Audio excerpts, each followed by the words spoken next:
Good morning, everyone.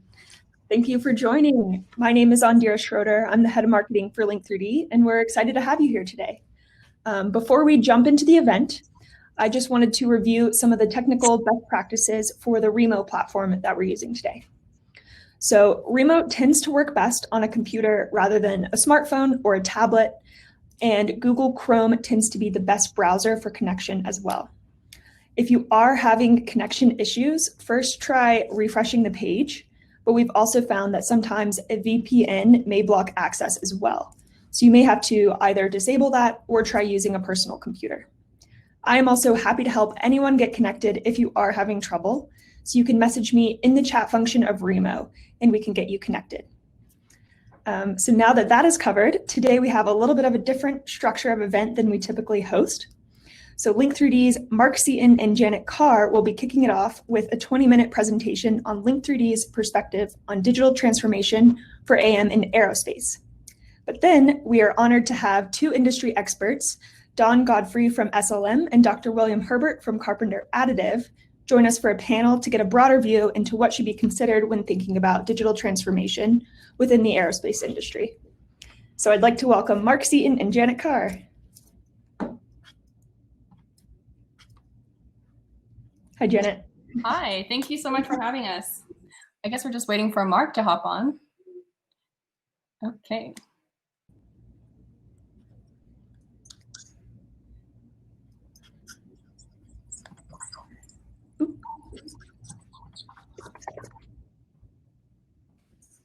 Should be able to join now.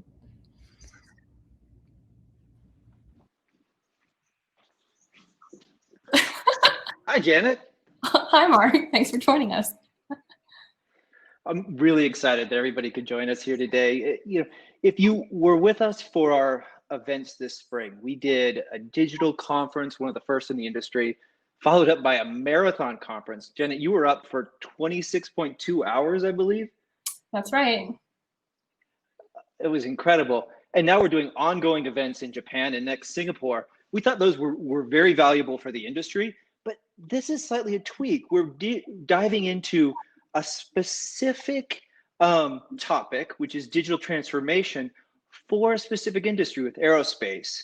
So I hope everyone here gets a lot of value out of this. Our mission in Link3D is to help people scale additive. We're a software company that helps with additive workflow. We consider ourselves an operating system for additive, but really our mission is bring people together and let's grow this industry. And that's the purpose of this event. So as we dive in today, please post any questions in the Q&A tab over by chat. And then Janet, Will, and Don will address those questions and offer their point of view at the end. And I'm really excited that Janet's here. She's the driving force behind that. She's our head of industry for aerospace. You want to kick us off, Janet? Sounds good. Well, thanks everyone for joining us. Really appreciate it. We have basically worked with a lot of aerospace players in the market over the last couple of years, and we have quite a few learnings from our experiences, and we'd love to share that with you today. Let's just first acknowledge who are the different players in the market enabling the aerospace manufacturing supply chain. On the blue side, you've got military and defense, the Air Force, the Navy, the Marines that are helping, that are using additive manufacturing to support their operations. You've also got commercial, aircraft, aviation, drones, helicopters, and space, building satellites to building spaceships, bringing them up and launching them into space. And in between all this, we've got OEMs that are supporting many different industries in this sector, but also on the white side, a huge supply chain of folks supporting, maintenance, repair, overhauls, MROs, producing spare parts on demand, tier 1, 2 contract manufacturers that help support the production of end-use parts, especially when OEMs decide to make or buy, and they're going towards the buy side, and also service bureaus, filling in the gaps, helping launch more awareness into additive manufacturing and finding more use cases to help these OEMs build up their competency and help them scale up. And all these organizations help in many different use cases from, prototyping, developing tools, jigs, and fixtures, spare parts, to developing R&D initiatives to identify that recipe for enabling quality production of end-use parts. But there are a lot of challenges that we still as an industry must overcome. And I'd like to pass this over to Mark. Yeah, it's a complex ecosystem, additive in aerospace.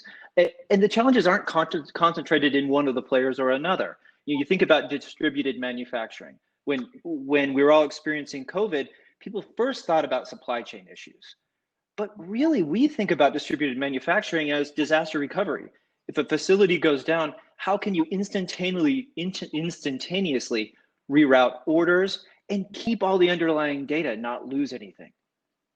Also with part qualification, simply getting a flying part qualified is a Herculean task. Maintaining qualification is difficult as well, especially if you don't have the underlying unified data layer to maintain all the information. It's a huge challenge to create that data trail. And speaking about data trail, we're talking about having the infrastructure to capture the end-to-end workflow. And if we're able to capture all the data that's relevant to enable demonstration of quality compliance, then we're definitely able to help achieve that goal of manufacturing repeatability. But we all know we're also challenged with not only the software side of capturing data, but also with making sure that our assets, our equipment on the floor, even though we all know in the industry, you buy the same make, model, serial number to serial number, there are a little bit of gaps or differences amongst the machines. How can we make sure that if we have the data infrastructure to capture the data end to end, we can then be able to identify and highlight differences, and with that, enable organizations to then dial in on these differences and match the processes so that we could still achieve the same quality output. Lastly, security. There are many aspects to this, especially for the aerospace industry, from how do you manage counterfeiting of parts? If a part is being scheduled to run for production and a malicious attack is made, how can we make sure that nothing is obstructing the layers that are being printed and the program used to run this on the machine? Internal security. How can we put in the right access and control so that we know only ITAR specific folks that are qualified are able to produce those parts, and those that have commercial qualifications only focus on what they have to focus on. So creating that layer is important to make sure that everyone is risk-free. Along with encryption and cybersecurity, how can we make sure that the data packages, the process parameters, that recipe is secure as you are enabling distributed manufacturing across your own internal facilities halfway across the world, or also with your contract manufacturers, MROs, and service bureaus that you trust? Yeah, Jenna, it feels to me, in summary, you've got a lot of different players.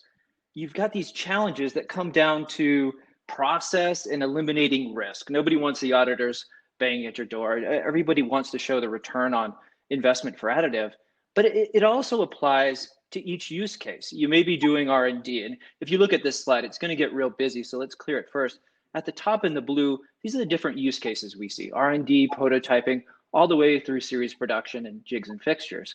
Each of those use cases has the same considerations. Janet talked about security. How do you capture an order? Do you need to provide an actual cost estimate, or do you need cost of materials and employees and machine utilization for your CFO? How do you plan, maintain quality, and then deliver the part? You've got different use cases and different considerations within each. And Janet, let's take prototyping as an example. How would you dig into that? I'm glad you asked. So there's actually a lot of commonalities between prototyping, R&D, series production, and tools, jigs, and fixtures regarding the considerations that Mark just listed. For prototyping, just simply on the security side, I reemphasize the need for, especially in aerospace and defense, an ITAR and EAR workflow to make sure that everyone's risk-free of processing these restricted parts. Then you have to ask yourself, how about your data infrastructure? Is it going to be on premise, or is it going to be on a private cloud? And if it's within a private cloud, Is it going to be a government cloud? And which one? Everyone has its own pros and cons. It really depends on your operations and your volume of activities and how you want to scale.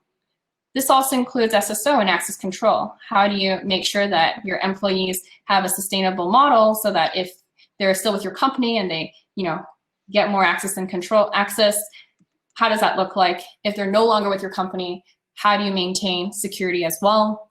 Along with counterfeiting and distributed manufacturing, how do you send that data package securely across your supply chain? These are all important questions and considerations you must ask yourself as you're building out your a more secure and sustainable model to support your additive manufacturing operations. That said, on the RFQ side, simple things like centralizing your orders, capturing that end-to-end digital trail. On the costing side, questions you need to ask is, are you trying to capture all the costs for your long-term agreements and being able to calculate the cost of the entire program? If you're on the service side, are you looking at value-based pricing? Something that's for prototyping for one industry to another might require different levels of effort. And how do you price that in and track it? We're also talking about build prep connectivity or simulation pricing. How do you capture actual material usage, actual material wastage, and the production time to help bring the part to market? On the production and planning side, we're looking at how do you manage distributed manufacturing and disaster recovery? If you need to scale out routing and capacity management, how do you do that at a glance? And then on the digital traveler side, being able to capture all of your standards of operating procedures makes it easier for building a sustainable business, because as you're hiring more people, making sure that they follow your instructions is important to making sure everything is processed repeatedly.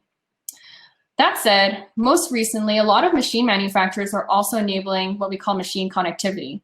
So you can start monitoring your shop floor, not only on the operational side, but also on the sensor side, being able to track what are your min and max tolerance levels, being able to alert the shop floor so that they could be more proactive in making sure each part is produced to spec and each part meets your compliance requirements. That's important, along with capturing all the defects that might take place through the production and capturing that in a quality system so that you can close that feedback loop. Are you closing it to demonstrate quality output, or are you also closing it to identify bottlenecks on the shop floor so that you can solve it to create a healthier profit margin within your operation? And by having all the data points connected, you can now swoop in and connect all the data points so that you can start analyzing the data, apply SPC controls so you can find trends, correlations to better improve your operations. And finally, simple things like logistics definitely help, logistics management definitely help with making the small things easier, because no one wants to re-update information about the contact, where they're going to be shipped to, and all that information into your courier system. Having that integrated really helps streamline your operations so you can focus on value-added activities. And Janet, when you shift to series production, what changes? Great question. So on the series production side and spare parts side, we're talking about parts that have been qualified. These parts have fixed workflows, they have data packages that are aligned. And so normally these are actually stored in your ERP system. So you can start collaborating with your procurement team as part of your overall company infrastructure, because additive is now part of the supply chain. So being able to house that data, catalog it for easy ordering on demand. On the production side, if we're able to track and monitor the machines, that means we want to make sure that all the production workflows follow your recipe. So having your fixed process built in to your operating procedures will help ensure that your colleagues could follow the steps and that we're able to demonstrate that they've complied or not. And that brings us to the last point. Quality and being able to generate that digital certificate of conformance and that digital data book to demonstrate that, yes, I have met the recipe requirements, and yes, this is a part that you can accept. Thank you very much. Let's work on the next program together. Yeah, a lot of considerations. And folks, we had a lot in that slide. If you'd like a copy of the slides, feel free to email Janet at link3d.co. Janet's email address will be on one of the subsequent slides as well, or anybody at Link3D, and we're happy to give you the detail on this. So now we get to what decision you're going to make. You're a player in the space, whether it be R&D through series production. You've got the foundational challenges and all the things you need to consider. You can, one, look at your existing system. Maybe it's an ERP, maybe it's homegrown, and adapt that for additive. You could build something custom. We all have very smart IT teams, or you could adopt an additive specific operating system. And there's been a point of view in the industry recently, which is you need to start and get the fastest digital MVP up and running versus boiling the ocean. And what you want to get is the high strategic value for the lowest cost, essentially bang for the buck. So as we look at these, adopting an existing system, you're not going to get the most strategic value. There's some things it just can't do by shoehorning a non-additive system in. And it's going to take a lot of work and maintenance to keep up with what is a really rapidly innovating space. Building something custom, you may be able to make it perfect, but it's going to take all of your organization to keep it. And what if a leader in IT leaves? It becomes something that may not be your core competency. Whereas an additive operating system, you're going to get all that strategic value and not have to deal with the maintenance and configuration.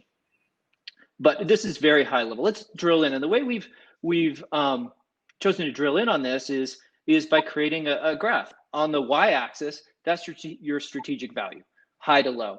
And then inverse on the x-axis, complexity all the way to relatively easy. What you want is top right corner. That's your highest bang for the buck. So if we're not gonna consider an existing system, you're just not gonna get the best outcome with that. But if you were to adopt build a custom solution, what's a good example to look at? Machine connectivity, Janet? Or where would you drill as an example? Yeah, actually, machine connectivity, well, let's take a step back. Why do we want to have machine connectivity? At the end of the day, we want to have the ability to draw insight from all the activities that are happening within the purview of additive manufacturing, whether it's managing your demand through production, through delivery. Because there's a lot of operational improvements or areas that we could hone in on to make sure that we can produce quality parts.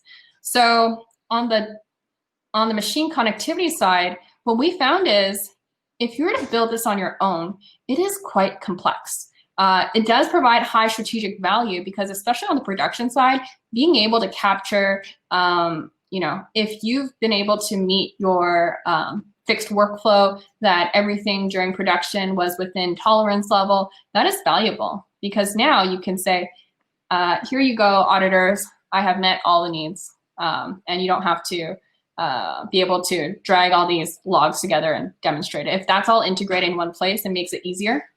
But the challenge, especially for machine connectivity, is that it's complex. There are machines that connect with OPC UA, MT Connect, UMATI. These machine manufacturers also keep updating their software systems. It's a hard challenge to keep maintaining your operations to support all of this. So by working with organizations like ourselves, as an example, you can trust us to become the canonical data layer to translate, all this code into one vocabulary so that you can just work with that. And then we as operating systems could help develop the relationships with all the machines and make sure that everything stays up to date. And in partnership with them, making sure that when they release the next generation of their new version of themselves, we're able to integrate that into your ecosystem so we can help reduce that off time as we help maintain this capability, as an example. Yeah, and we're talking right now about today, the challenges that we face today. But a lot of us got into additive for the future, the promise of additive and all the all the exciting things you can do with additive. So as you plan for the future, you need a foundation that works. What you have in front of you on this slide is what we call a maturity model. As you grow in maturity, you create additional efficiencies. Most manufacturers, additive manufacturers, acquired a few machines, started creating processes around those. Maybe it was a spreadsheet to track orders. Maybe they graduated to SharePoint, got rid of the whiteboard on the factory floor. They moved to a more informed, and a lot are now in a managed stage. They have processes, it works really well, but as they continue to evolve and want to get the benefits of automated and predictive decision-making, they're gonna hit a wall. What are the benefits, Janet, of the future in automated and predictive? Yeah, so if we're able to take the lessons learned from the managed stage and digitize those processes, we can help provide more of an automated flow across all the processes, which if all the data is integrated across each operation, then we can start offering more, advanced algorithms, applying more hierarchical algorithmic approaches to help forecast, to help identify where issues might occur in the production line, and then provide ways that could help folks solve problems while they're happening to avoid, waste of resources, whether it's human capital or monetary resources. That's when you ultimately make your CFO happy, is when you get the automated predictive stages. And the way to break through this wall, as we call it, is really the need is a foundational architecture. On this slide, what you see is in blue, those are the applications or modules that you need. Order entry, production planning, all the way through post-production. It's the functions that a system like Link3D provides. In the white at the top, those are the API connections to other systems, like your CAD software, build preparation, slicer integration. And at the bottom, that's the translation of data from all of the IoT devices, whether it be machines to post-processing equipment. You need some sort of you need a foundational architecture to tie all this together for the future. Janet, anything you'd add specific to aerospace here? Yeah, I mean, at the end of the day, our goal here is to demonstrate quality and compliance, right? And to do that, we need to identify what is the fixed workflow from beginning to end, and then making sure our colleagues are able to follow their footsteps and being able to demonstrate compliance. So that, let's say if a disaster takes place, there is an outage, like California, right now there's organized outage. How do we make sure we could route the request to a qualified internal facility or partner to produce parts to spec? How can we do that?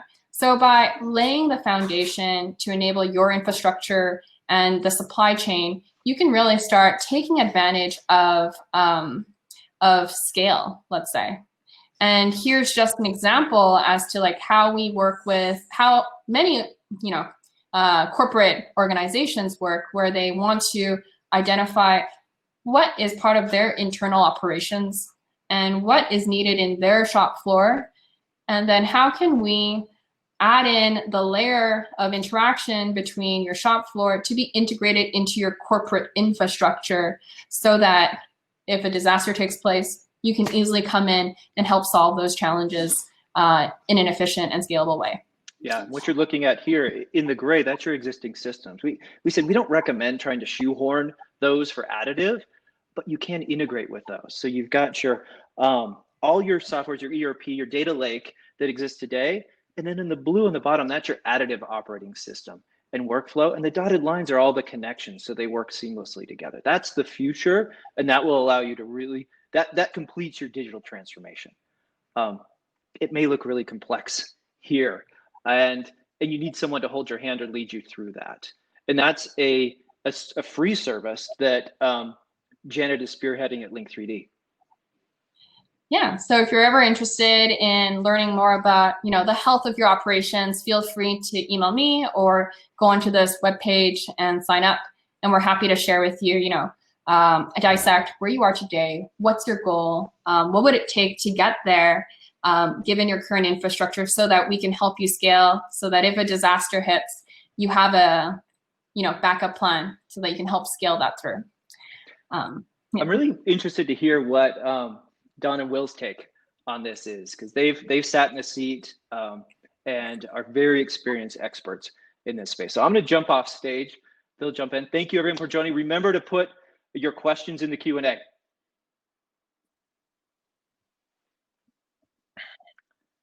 Hi, Don. Welcome. Hi, how are you? Great. Let's get Will up here as well.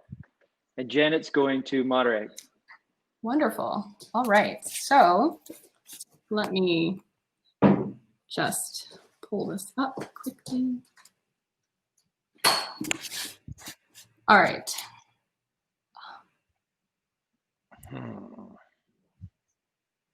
So before we get started, would love to introduce Will and Don Godfrey. So Will is a director of additive manufacturing technology and R&D at Carpenter, and Don, senior fellow in Aerospace and Department of Defense of Additive Strategy at SLM. Do you guys want to say a few words about what you guys do for the crowd? Sure, I'll go first. SLM is a global provider of laser powder bed fusion technology.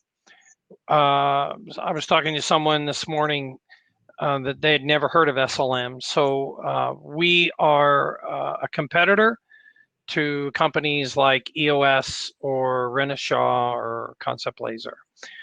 Corporate headquarters are in Germany, but we have a large North American presence based out of Wixom, Michigan.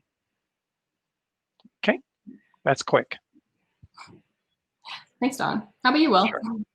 Thanks, Don. Yeah, hi everyone, and thanks for joining the event. So I work for Carpenter Additive. It's a group we formed about 18 months ago.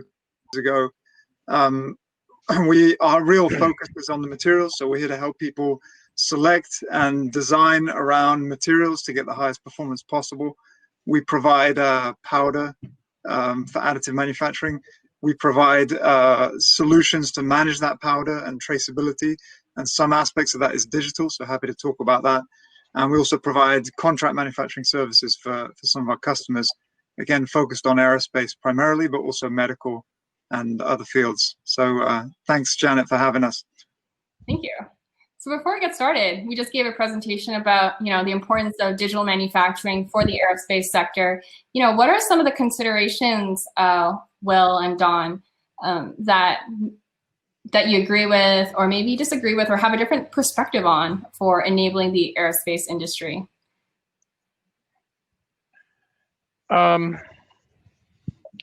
So when you deal with aviation, and when I use the word aviation, I'm talking commercial, military, and space.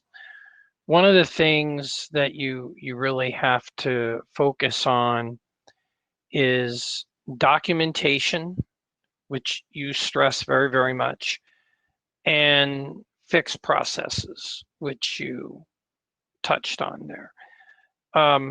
And what a lot of companies do is they'll print a component in machine number one, right? And so from an FAA perspective, what you have to do, and for those who don't know,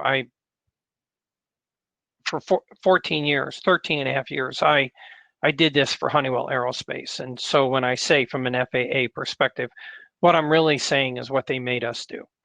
Okay, so you have to qualify the powder source, how you manage the powder, how you store the powder, how you load the powder. All of that is fixed processes, and then how you build the part. And as companies incorporate more and more machines printing, what your software allows is the capturing of printing parameters across multiple machines. What you have is if you do one machine, you have a voice of the process, but it's very narrow scoped.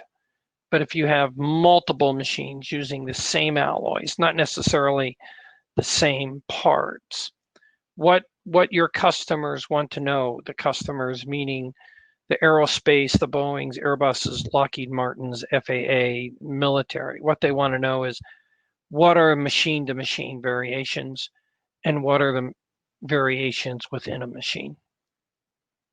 So capturing your processes is a good thing, because at some point this goes from a whole lot of data to a petabyte of data, right? And then the more machines for those who don't know, there are companies out there with 100 machines under one roof. And so even if you're able to capture that data, what are you going to do with it, right? So this software offers some unique perspective in managing big data. That said, Will, one thing that Carpenter loves is data. I know, Will and Ben, you've mentioned this across multiple webinars in the past. What do you do with all this data? And how are you able to turn that into insights so that you could really add value in enabling customers in the aerospace sector specifically? Yeah, so I guess in aerospace, predominantly we're talking about conversion of what would previously be cast components. So either converting legacy components that were cast or coming up with new part designs for new platforms that would otherwise be cast components, some machined and so on, but you know, casting is really in the sights for additive. I guess when you think about the castings and the materials pedigree data that we have, it stretches back decades. So while that is itself quite a stochastic process in terms of making it, you follow the set recipe, the frozen design, as Don was describing, and you know that within a statistical window you're going to reach a certain material property, be that you know, the shear strength, or that could be the elongation in a certain direction that you want to have. So while there's a huge amount of data for some of those traditional processes, in additive, we're just that, you know, even despite 15 years plus working on it, we're still in the beginning stages. So the majority of our data capture focus is on exactly that. Can we repeatably gain enough data to lay that out on a statistical curve and say, if we run one of these machines that we have like this, or one of our partners runs a machine using our material like this, we're going to achieve that result in terms of the mechanical properties or whatever other property. And therefore that will eventually allow designers to proactively design to those tolerances, you know, as opposed to over engineering the part, or, you know, having to make some assumptions about that part. Hot question that came up, you know, we're talking about the value of data and how to overcome the challenges for series production. Len Panett asks here, beyond that, one of the core challenges of scaling production is repeatability, like standardization. We're both here serving many organizations to help scale additive. That's why we exist, especially on SLM and Carpenter side. How have you seen firms overcome various issues of scaling, and what does scale mean, you know, within your realm as well? Okay. So if you do it internally, what you have to show to the customer is, and the FAA has a standing requirement, is it as good as or better than your current manufacturing process? So let's take the technology of castings, since it was brought up.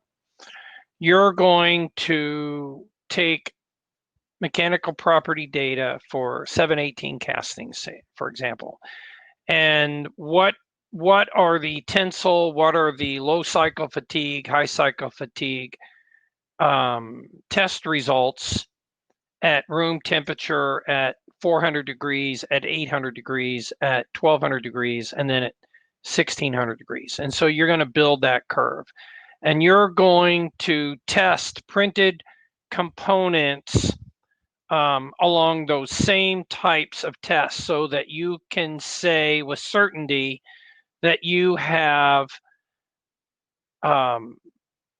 empirical data to show that a printed component is as good as or better than a cast component.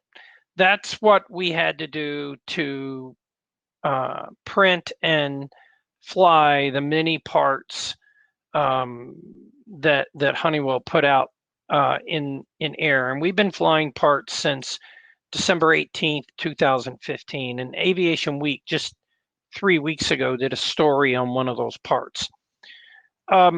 So that's what you do internally. And then as you go to the supply base, the service providers must print X number of specimens. And I say X because it's going to vary by component and by OEM.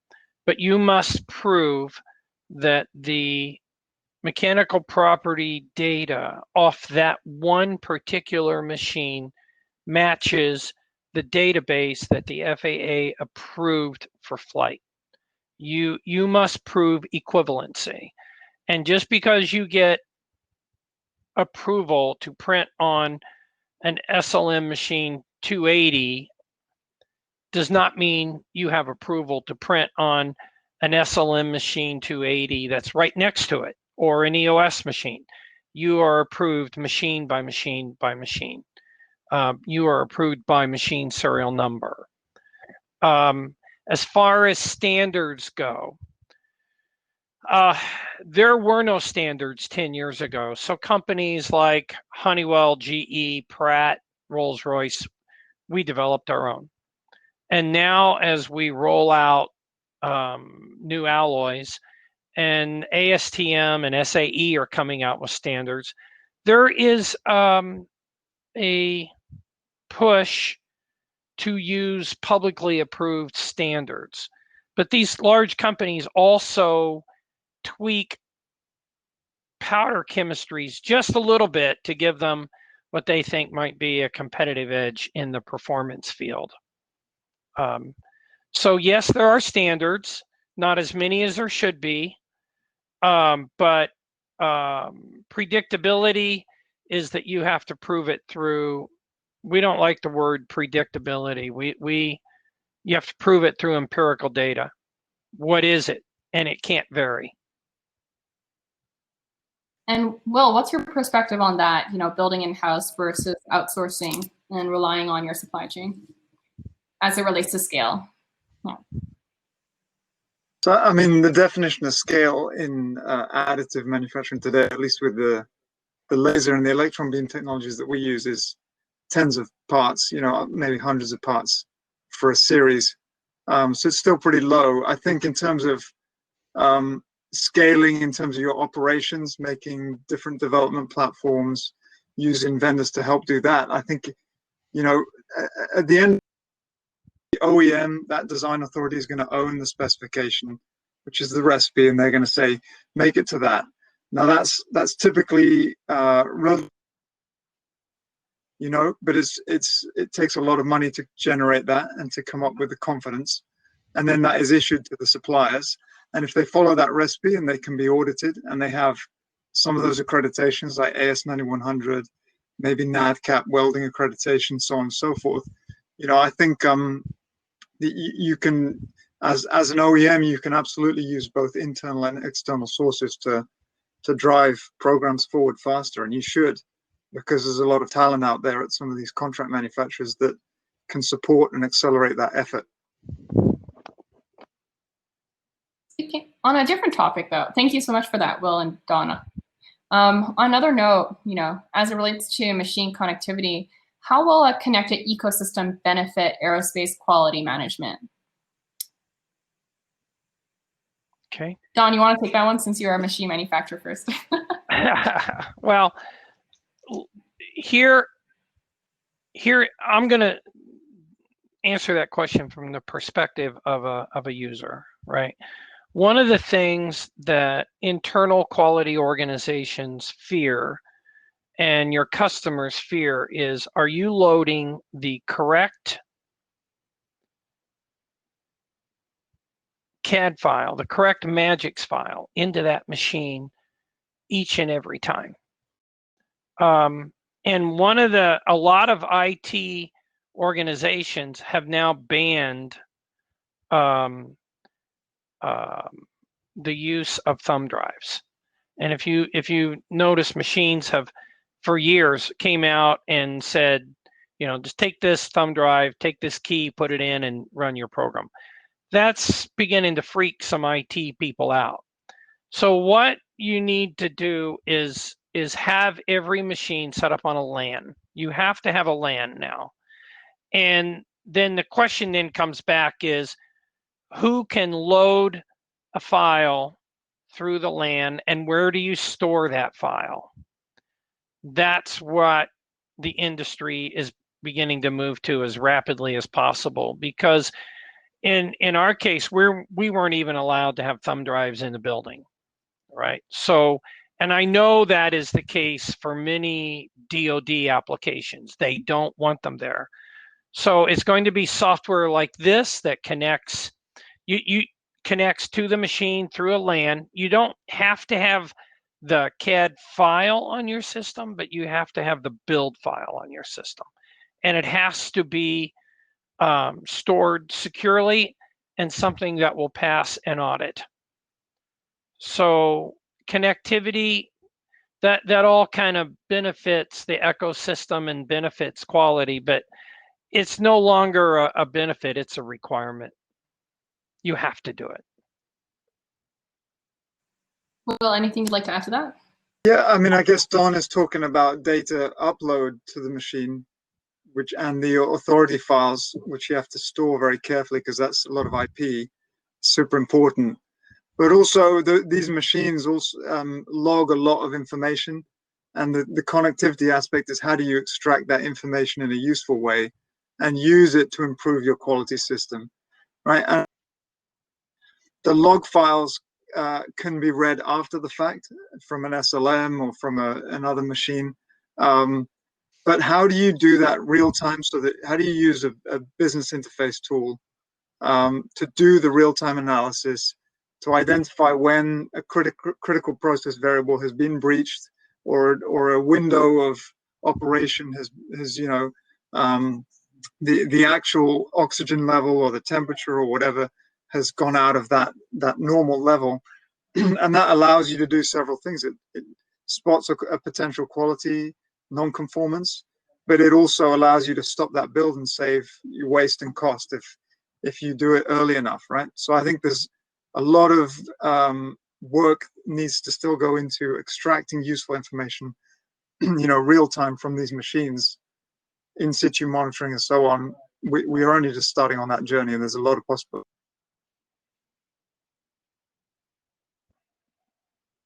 Definitely an exciting time, knowing that this can not only help with qualification of the processes, but also potential areas of cost reduction so that you can create a sustainable business operation. Speaking of operating models, Lynn Pennant has another question that says, what new operating models spanning manufacturing and supply chain, including procurement, sales, marketing, and finance, have you seen enabled AM, which could be used for others' applications? So I think they're asking, what kind of use cases have seen extraordinary, I guess, applications in additive and aerospace that you can share that folks can look into? Okay, I'm going to try to interpret what I think I'm reading and what you just said, and hopefully it's what they are asking. All right, so I have never been a big fan of using standard unit costs to compare if additive is a good technology to use or not. And I'll give you an example. So you go out and you cast a widget, right? And it's $200. And you can cast 30 or 40, let's say 40 at a time.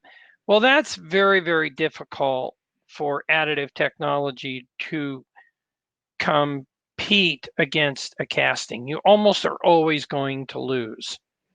Now, let's look at this from a different perspective. That's a unit cost perspective.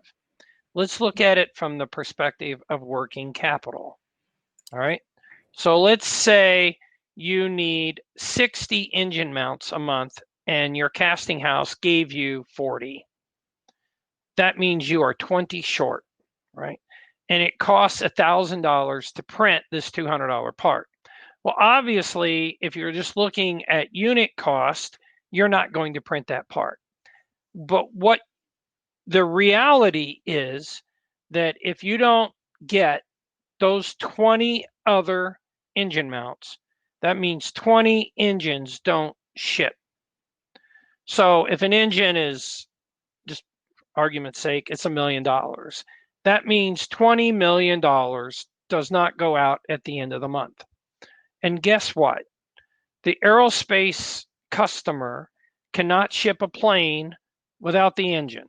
So they typically charge you $20,000 a day for every day you're late to ship that engine mount, right? So that $200 casting is now costing you $20,000 a day. So at the end of the week, it's $100,000. Now, ask yourself, are you willing to print a $200 engine mount for $1,000 to save $100,000 a week? And that's per engine mount. You're short 20. So $2 million a week. Are you going to print them? Because the accountants will say, no, don't do that because it's 5 times the cost. On the other side of the coin, the program managers will say, go print that because it saves $2 million a week. So you have to understand what things really cost. It's not just unit cost. Everybody pays, it may come out of a different bucket, but it's still $2 million. And so additive helps with that. Now, in the article that we had that was published in Aviation Week 3 weeks ago, this technology, additive, was used to print a nickel component where the annual volume was 2 components a year. It would cost more than $150,000 to go out and make the tooling. Plus, without the part, you're not shipping the engine, and the customer's not very happy. So we printed them. All right, we printed them for a lot more than what it cost to cast them. But the casting house, when you go to a casting foundry, the plant manager is, you have to understand, they are paid for shipping tons of nickel product, tons.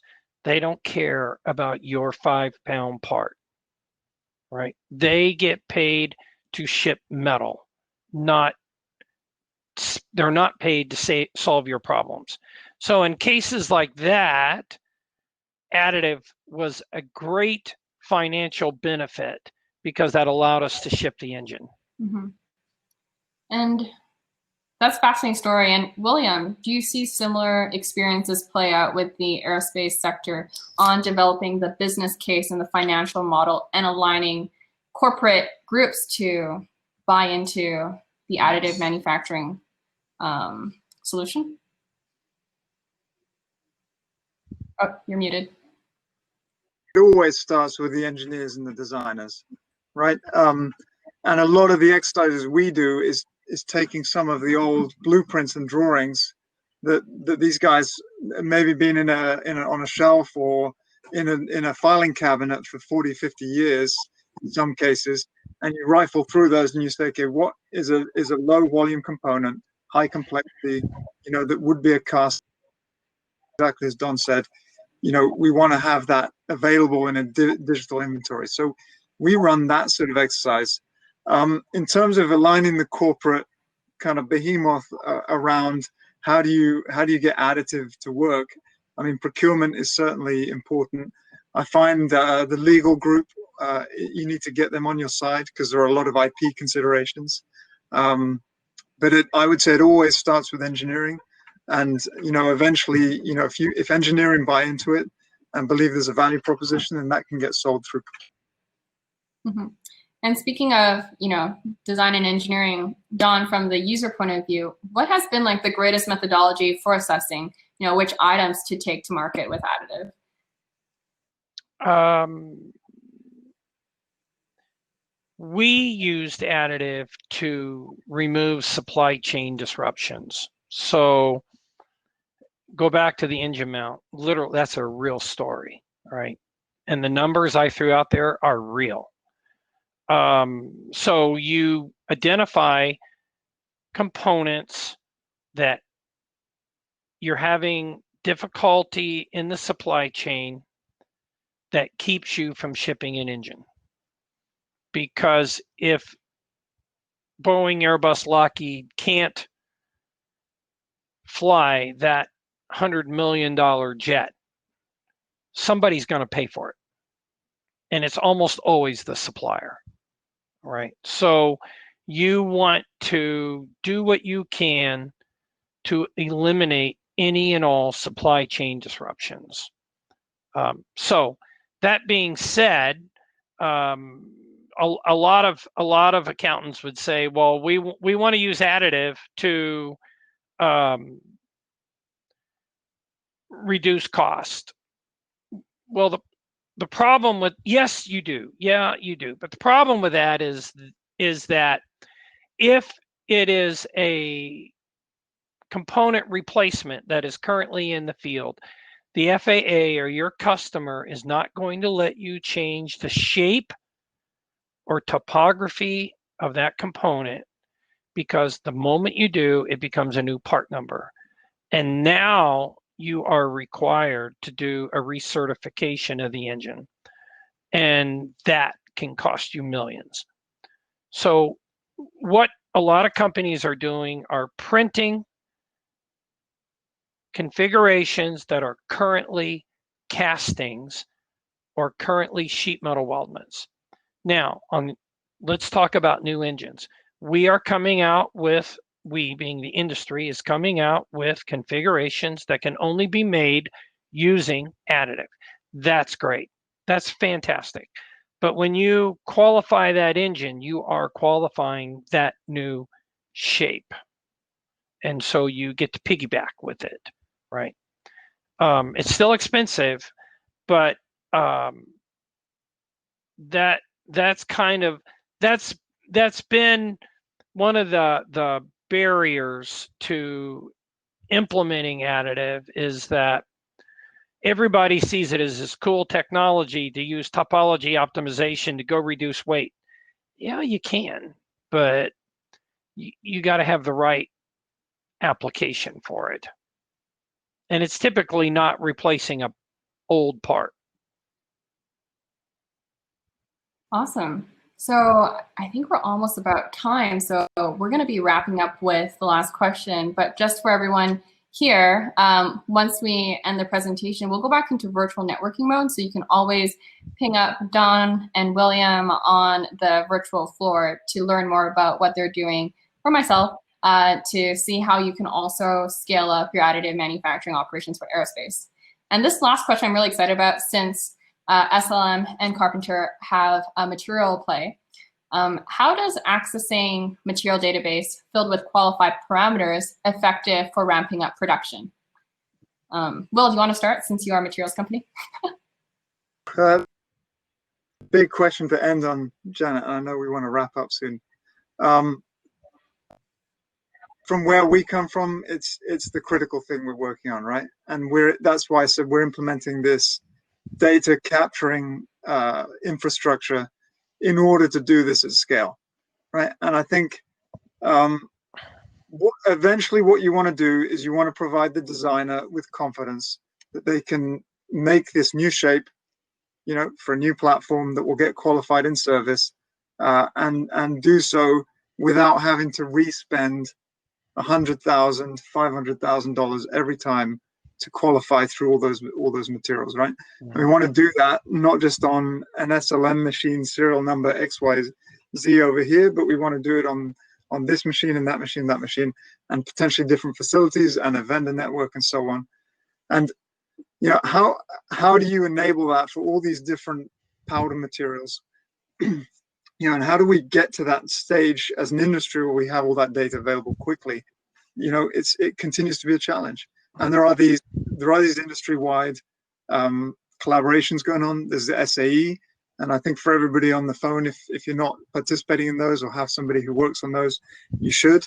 The ASTM data dictionary is now coming together, but even that is 700 lines long, in terms of process control data that you need to capture.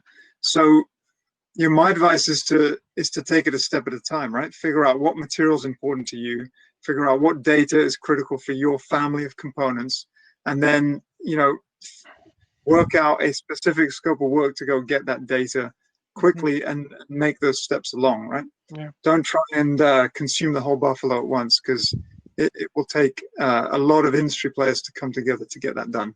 Right. So what Will said is correct. So when I took this job at SLM, I was assured by the CEO and the North American president that SLM could go out and begin the work to develop this type of data and make it available free of charge to our customers. And that's what we are doing. And for each alloy, you're going to spend roughly $1 million to $2 million to develop the material property data.